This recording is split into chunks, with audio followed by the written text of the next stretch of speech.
Greetings. This is Rabbi Aaron Boxt from Temple Beth Shalom in Ocala, Florida. Back once again for my podcast. This week has been a devastating week um, for the entire Jewish community, the entire Jewish world, more specifically for the Bibas family and the Lifshitz family. Um, Shiri Bibas, Ariel Bibas, and Kfir Bibas, and Oded Lifshitz, four people who were kidnapped by Hamas in October 7th, in the October 7th war attack, and brutally murdered, tortured first, and then killed. Um, Israel now, thank God, has their remains and they will receive proper burial, as is Jewish custom. But there's so much to say, yet so many words that are just not possible to say right now. Many questions. First of all, Hamas paraded these four coffins out in front of in front of the Palestinian people with guns in the air and people clapping to music and it being like a rock concert.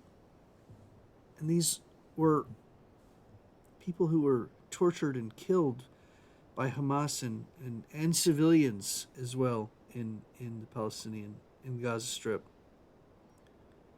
Two babies, two children, a mother, and Oded Lifshitz. Their names are etched in our hearts, in our memory, forever.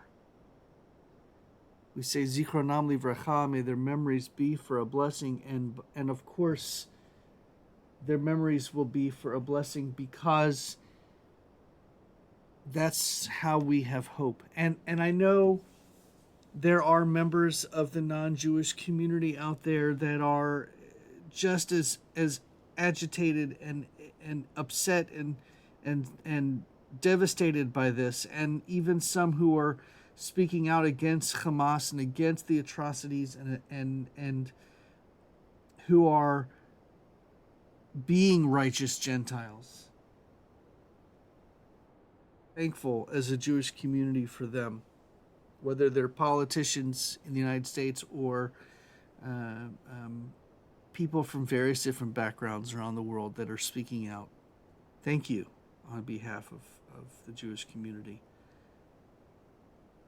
And that does bring us comfort and that does bring us hope, but still the brutal torture and murder of these innocent civilians just because of where they lived and of who they were.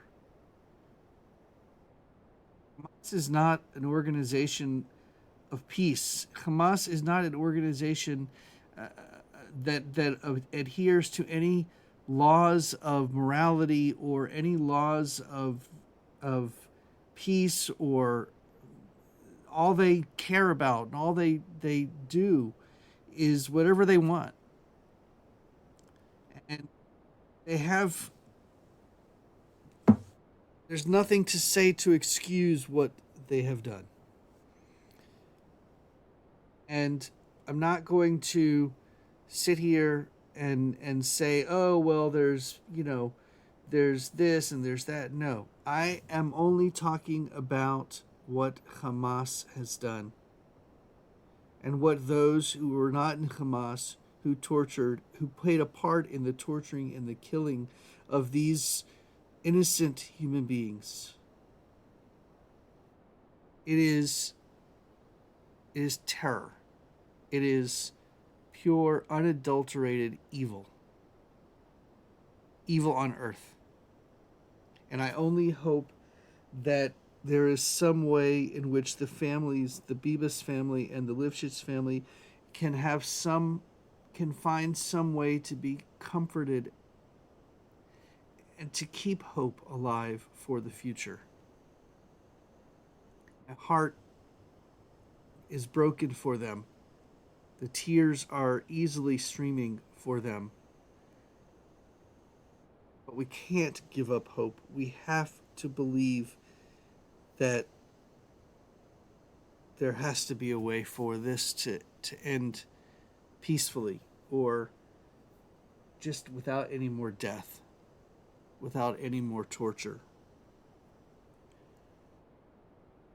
I I think about what it's like living in Israel, surrounded on all sides by people who perhaps hate you because of who you are or because of where you live. How that must feel.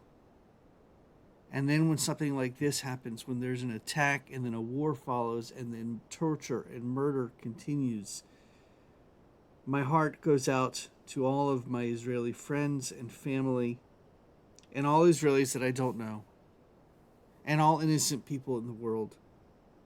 My heart goes out to them.